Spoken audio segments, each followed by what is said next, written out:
Hello again. I've decided to take all of my splits that run down to 2 strands and twist them all the way out. And the reasons for this are because as things get more and more congested in here, it gets harder and harder to twist 2 strands together. And the other reason for it is I can identify easily where the spots are that I need to have more 2 strands to make the pattern but pattern. And that's to say, like, I don't want to work these too far out and have them all be 4s, because that'll kind of look strange. It'll be I don't know what the word for it would be. It would look strange. But I thought I'd go ahead, since this is the last one I'm going to do until I make another 2-split. And whenever I do split down to like take a 4 to 2 strands, I'm going to twist them all the way out like this. And you can see this is one that I finished. I like to twist them as far out as possible, because when you're doing pattern but not pattern, I might end up with this 2 twist that starts right here. The end of this root might end up, you know, way over here, because that's just the way it works out sometimes. Sometimes where something starts, it might end way rotated from the root that it came from. So it'll start on this root and then end up way over here sometimes. So I like to leave as much as possible. I usually just cut off a little bit at the ends here. I kind of guesstimate what I'm going to need. But anyway, here's how I go about this. First you make sure, oh, and here's another thing I found. These are some, I save all kinds of junk just because it comes in handy sooner or later. I got these off of a big office printer. And they're just rubber wheels that are used to move the paper through. And I even glued some strapping on one a while back, because I thought they might be handy for twisting large bunches of wire, but I never really ended up using them for that. But they're coming in handy now because it helps organize the wires, and they come on and off quick because they're split.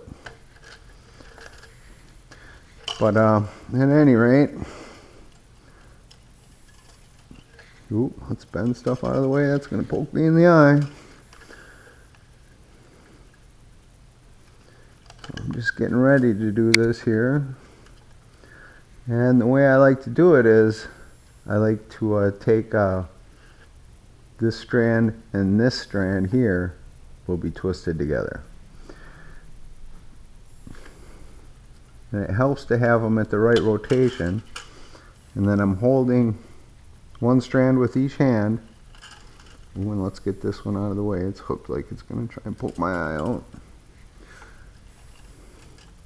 And because it's really hard to get tight twists in a space like this, you kind of need to go slow, and you got to pull them apart. You see how they're not like this, they're like that. And get this one out of the way.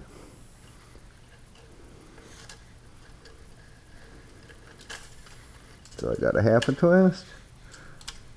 Then I'll switch hands.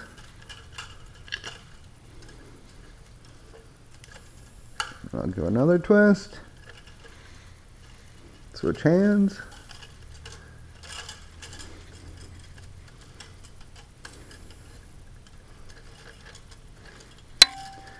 Oops.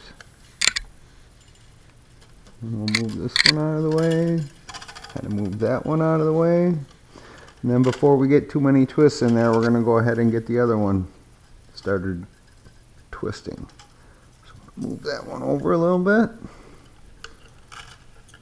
Get down in here and bring this one underneath, and you kind of push it back too while you're doing that, so it doesn't leave too big of a gap.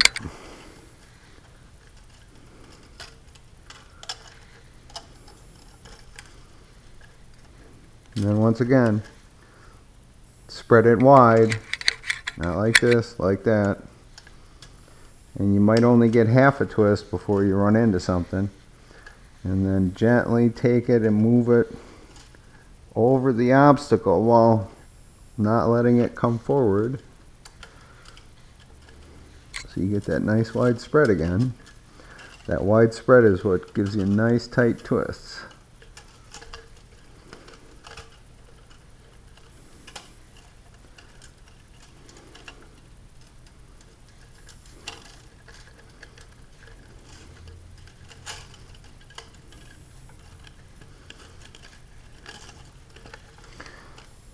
And the reason I do it this way is because that locks that split in place. That split can't travel backwards anymore. So when I'm messing around and, you know, mashing this root around to get it the shape I want, I really don't have to worry about it untwisting backwards. And another way to that I do when I have two strands in close up like this is I got one hand holding all these roots down so they don't pop up and hit me in the face. And then I'll just use one hand to make the twists. So I'm just doing half twists. And actually this is probably the easiest way to get real nice twists. It's slow, but it's easy and you won't screw up. And then another way I do it one-handed, it all depends on how many wires are in the way and what's going on, is I'll do it what everybody's natural inclination would be to twist it. Grab it between the thumb and the forefinger and twist. That works pretty good too. But you got to make sure your wires are real straight at the area where you're twisting, or you'll kind of twist one wire around the other one. You won't get a even symmetrical twist. You'll end up with one wire that's kind of straight and one wire that's a corkscrew. And then if everything looks good, I'll just keep twisting it like that.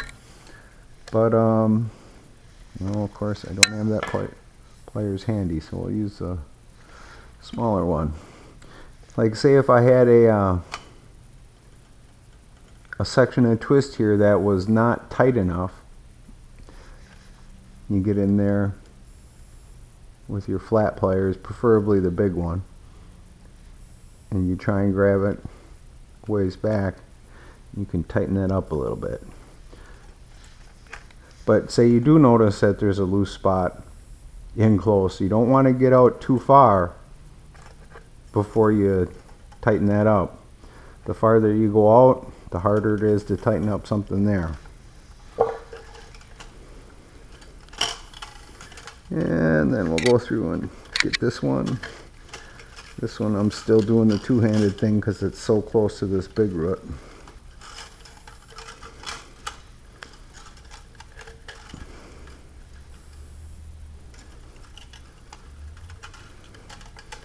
Once we get away from that big root a little bit,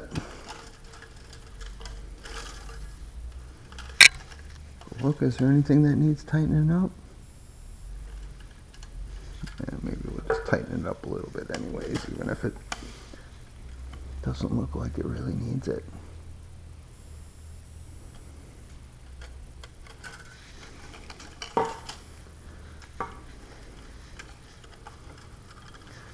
And then another thing with twisting the double twist in a root, sometimes you want to get like a flat pliers in here because you don't want to flex that joint right down where it splits too much because it'll break then. So if you're worried about breaking wires, or you have been breaking a lot of wires while you're doing this, then you start getting out of flat pliers, either the little one or the big one, and you hold it with that while you're twisting. You got to put quite a bit of pressure on there, but it keeps that root from spinning way back where the split happened, and then you won't break wires way back there.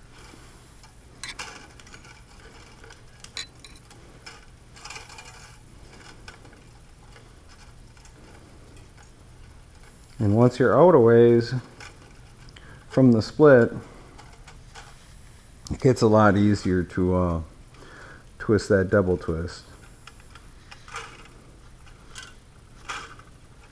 And the reason I like to do it like this, there's a tool out there that especially people who work with electrical meters use, and I suppose one could use it to do this.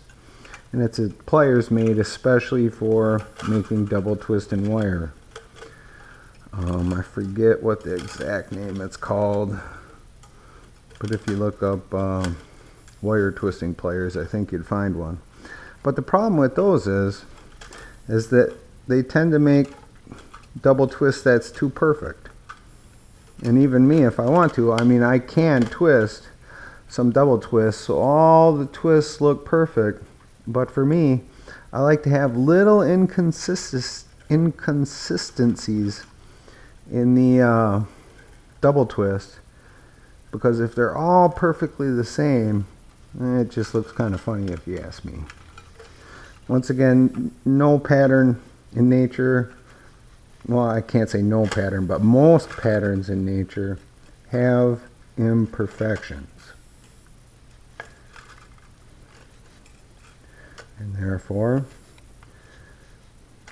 I want my patterns to have some imperfections, because it just seems the way to do it. It looks better.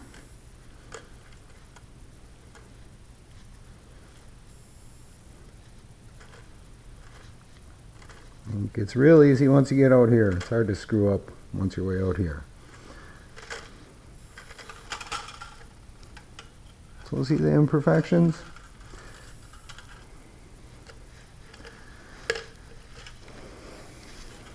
And double twist gets real springy. Don't let that hit you in the face. And this one, you don't need to have, I mean, you can hold the existing double twist if you're with your fingers, especially if there's a little bit of bend in it. You get your fingers in there and it works too.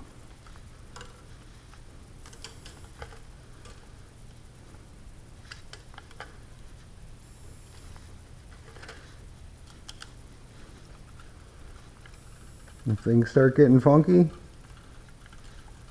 start doing the one-handed, one wire at a time, and you'll get that funkiness to go away. Oh yeah, back to those old nuclear plants. Another reason why we might want to decommission all of them is because if some of those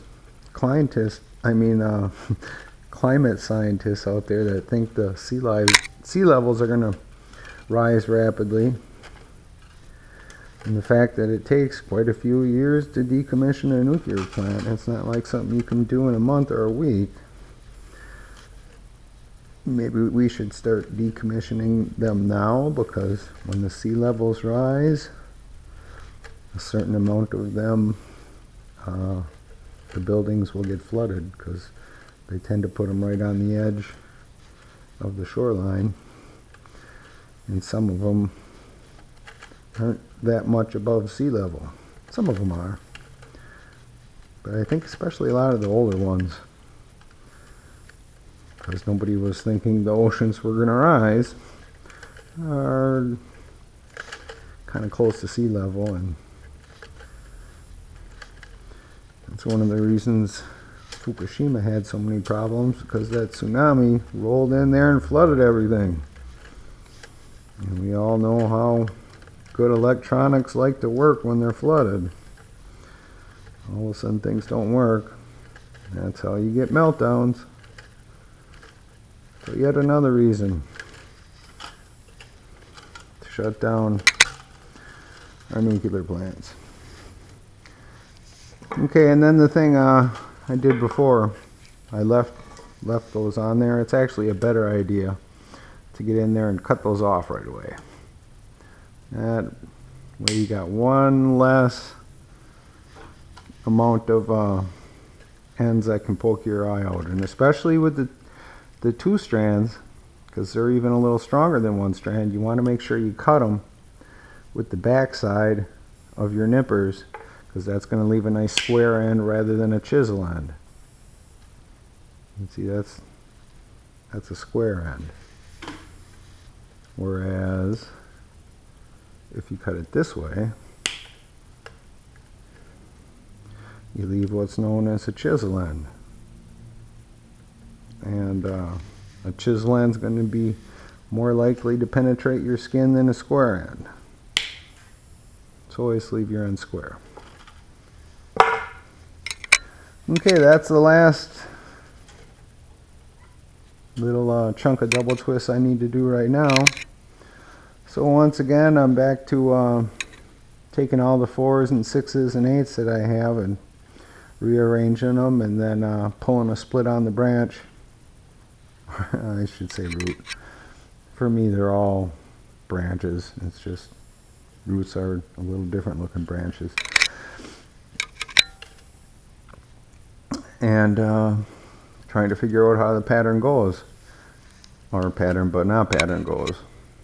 You need to start having some cross over the big roots here pretty soon, I think. So I need to start doing that. But things are starting to get a little easier because I've got a little more space. But whenever I pull another root split, then my space goes down. But the hardest part of a tree, if you ask me, is right here. Right where the trunk starts splitting into the roots. It's like everything's so tight. And you got to worry about keeping things level. Yeah, that's the hardest part. So once I get an inch out, I'm feeling a little better. Hope everybody's having a great